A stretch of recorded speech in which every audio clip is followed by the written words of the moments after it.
కోనసీమ జిల్లా సకినేటిపల్లి మండలం అంతర్వేది లక్ష్మీ నరసింహస్వామి దేశవ్యాప్తంగా గుర్తింపు పొందిన ఈ పవిత్ర ప్రాంతంలోనే మరో ఆధ్యాత్మిక చరిత్ర నిశ్శబ్దంగా కనుమరుగవుతోంది. వేలాది మంది భక్తుల విశ్వాసానికి ప్రతీకగా నిలిచిన శ్రీ రాఘవేంద్ర స్వామి ఆలయం ప్రస్తుతం శిథిలావస్థలోకి చేరింది. గోడలపై చెట్లు మొలిచాయి, ప్రహారీలు బీటలు వారాయి. ఎప్పుడు కూలిపోతుందో అన్నటువంటి ఆందోళన భక్తులను వెంటాడుతోంది. మరింత ఆశ్చర్యకరమైన విషయం ఏంటంటే ఆలయానికి సుమారు 15 ఎకరాల భూములు ఉన్నప్పటికీ నిత్య దీపారాధనకే నిధులు లేని పరిస్థితి నెలకొంది.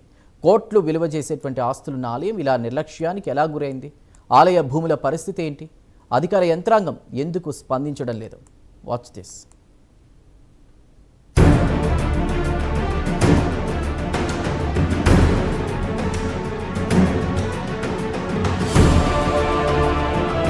అంతర్వేది అంటే చాలా మందికి వెంటనే గుర్తొచ్చేది శ్రీ లక్ష్మీ నరసింహస్వామి ఆలయం. అయితే అదే క్షేత్రానికి సమీపంలో ఉన్న శ్రీ రాఘవేంద్ర స్వామి ఆలయం కూడా విశిష్టమైన ఆధ్యాత్మిక ప్రాధాన్యతను కలిగి ఉంది. దక్షిణ భారతదేశంలో భక్తి, జ్ఞానం, ఆధ్యాత్మికతకు ప్రతీకగా నిలిచిన శ్రీ రాఘవేంద్ర స్వామిని లక్షలాది మంది భక్తులు ఆరాధిస్తూ ఉంటారు. అలాంటి మహనీయుడికి అంకితమైన ఈ ఆలయం ఒకప్పుడు భక్తుల రద్దీతో కలకల్లాడేది. కానీ ప్రస్తుతం అక్కడ కనిపిస్తున్న దృశ్యాలు మాత్రం భక్తులను కలిచివేస్తున్నాయి. ఆలయ ప్రహారీ గోడలపై పెద్ద పెద్ద చెట్లు పెరిగిపోయాయి. వాటి వేర్లు గోడల మధ్యలోకి చొచ్చుకుపోయే నిర్మాణాన్ని బలహీనపరుస్తున్నాయి. కొన్ని ప్రాంతాల్లో గోడలు బీటలు వారగా మరికొన్ని చోట్ల శిథిలావస్థకు చేరుకున్నాయి.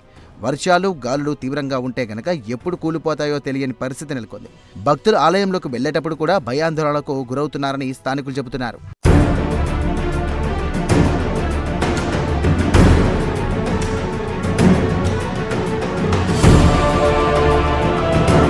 ఈ ఆలయానికి కేవలం ఆధ్యాత్మిక ప్రాధాన్యత మాత్రమే కాదు, ఒక విశిష్టమైన చారిత్రక నేపథ్యం కూడా ఉంది.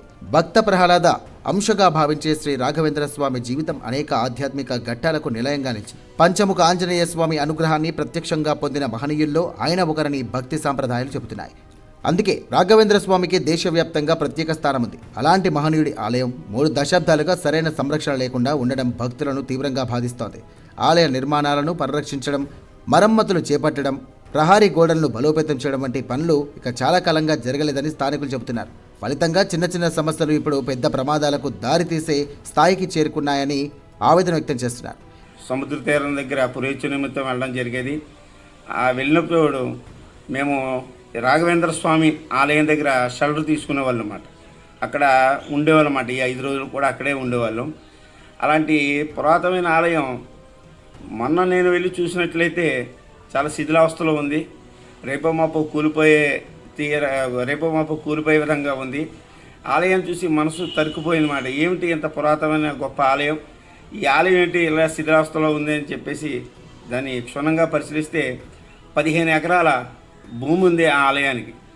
ఈ 15 ఎకరాల భూమి ఉండి కూడా ఈ ఆలయం ఎలా ఉంది ఏంటంటే, నాకు తెలిసిన మటుకి కొందరు చెప్పిన విధంగా అయితే మరి అక్కడ జనం అనుకుంటున్నారు ఈ ఆలయ భూమిలో కొంత భూమి కట్నాల నిమిత్తం ఇచ్చేయడం జరిగింది, మరి కొంత భూమి చెరువులు తవ్వుకోవడం జరిగింది. అదేమిటయ్యా అని అంటే, గతంలో చూసినట్లయితే ఎకరాకి 1 బస్తా 2 బస్తాలు ఇచ్చేవారు. మరి ఈనాడు చెరువులు చూసినట్లయితే ఎకరానికి 50,000 రూపాయలు లీజుకి ఇస్తున్నారు. మరి ఆదాయం వస్తున్న గుడి ఈ విధంగా ఉందంటే దీనికి కారణం ఏమిటి? మరి ఎండోమెంట్ ఏం చేస్తోంది? ఎండోమెంట్ వ్యవస్థ అసలు నిద్రపోతుందా? ఎండోమెంట్ వ్యవస్థ నిద్రపోతుందా, లేకపోతే హిందూ సంఘాలు నిద్రపోతున్నాయా? దీనికి సమాధానం చెప్పేవాళ్ళు లేరు, ప్రశ్నించేవాళ్ళు లేరు.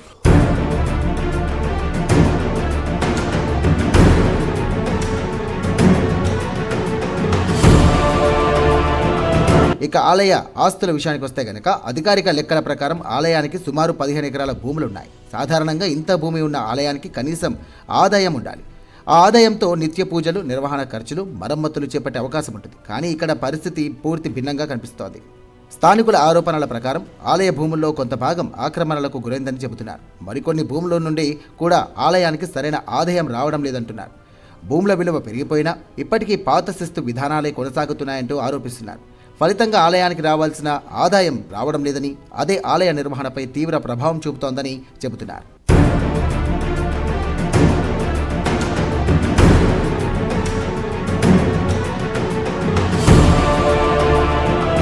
ఆలయ ఆదాయం పరిస్థితి ఎంత దారుణంగా ఉందో అధికారుల మాటల్లోనే అర్థమవుతోంది.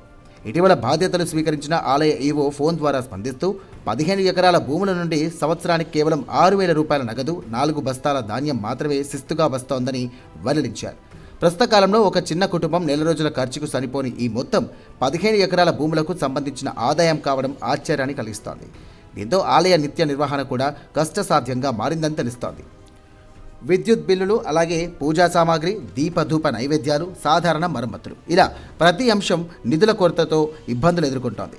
కోట్ల రూపాయల విలువ చేసే ఆస్తులు ఉన్నప్పటికీ ఆలయానికి రావాల్సిన ప్రయోజనం అందడం లేదన్న విమర్శలు కూడా వినిపిస్తున్నాయి. మరి ఆ భూములు ఉండి కూడా కనీసం ధూపదీప నైవేద్యాలు కూడా నోచుకునే స్థితిలో దేవాలయాలు ఉన్నాయంటే మరి హిందూ సంఘాలన్నీ ఏం చేస్తున్నాయి? దీనిపై చర్య తీసుకోవాలి. మరి 60 లక్షల రూపాయలు శాంక్షన్ అయ్యని చెప్పేసి మరి ప్రకటన అవుతే మరి 2 నెలల్లోగా ఈ ఆలయాన్ని పునర్నిర్మాణం చేపట్టకపోతే మట్టుకి హిందూ సంఘాల ద్వారా మేము గట్టి చర్య చేపడతాం. అలాగే పురాతనమైన శివాలయం కూడా పునర్నిర్మించాలి. నిర్మించకపోతే మట్టుకి తగు చర్య ఉంటుంది. దీనికి బాధ్యతలు పూర్తి స్థాయిలో ఎండోమెంట్ వారే. జై శ్రీరామ్.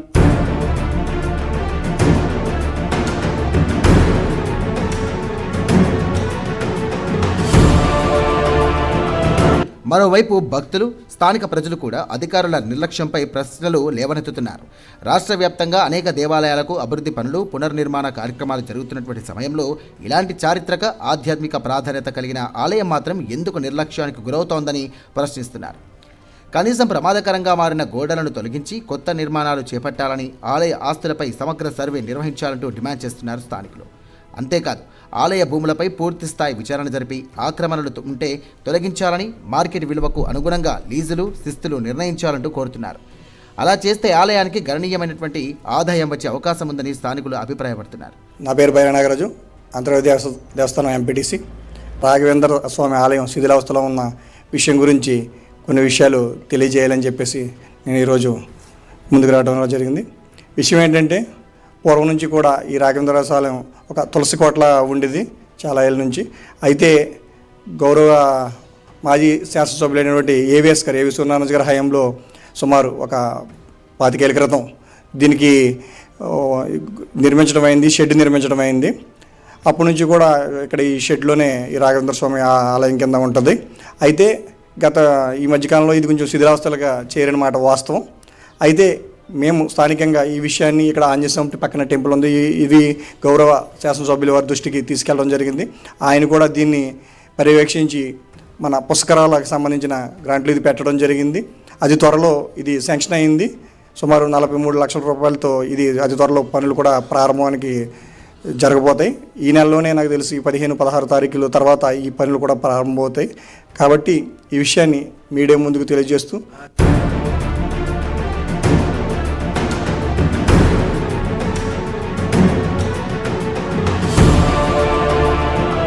ఒకప్పుడు భక్తుల విశ్వాసానికి కేంద్ర బిందువుగా నిలిచిన శ్రీ రాఘవేంద్ర స్వామి ఆలయం ఇప్పుడు శిథిలాల మధ్య తన ఉనికిని కాపాడుకునే ప్రయత్నం చేస్తోంది. గోడలపై పెరిగిన చెట్లు కేవలం నిర్మాణాల బలహీనతను మాత్రమే కాదు, దశాబ్దాలుగా పేరుకుపోయిన నిర్లక్ష్యాన్ని కూడా గుర్తుచేస్తున్నాయి. ఒకవైపు ఆధ్యాత్మిక వారసత్వం, మరోవైపు కోట్ల విలువ చేసే ఆలయ ఆస్తులు. కానీ మధ్యలో కనిపిస్తున్నది మాత్రం నిర్వహణలో లోపాలు, ఆదాయం లోటు, అభివృద్ధి లేమి. ఇప్పటికైనా సంబంధిత అధికారులు స్పందించి ఆలయ నిర్మాణాలను పరిరక్షిస్తారా? ఆలయ భూములపై స్పష్టత తీసుకువచ్చి ఆదాయాన్ని పెంచుతారా? లేక మరో చారిత్రక ఆధ్యాత్మిక కట్టడం కాలగర్భంలో కలిసిపోయే వరకు చూస్తూ ఉంటారా అనే ప్రశ్నలకు సమాధానం రావాల్సి ఉంది. ప్రస్తుతం మాత్రం అంతర్వేది భక్తులందరూ కూడా ఒకటే కోరుకుంటున్నారు, శ్రీ రాఘవేంద్ర స్వామి ఆలయానికి మళ్ళీ పూర్వ వైభవం తీసుకురావాలని.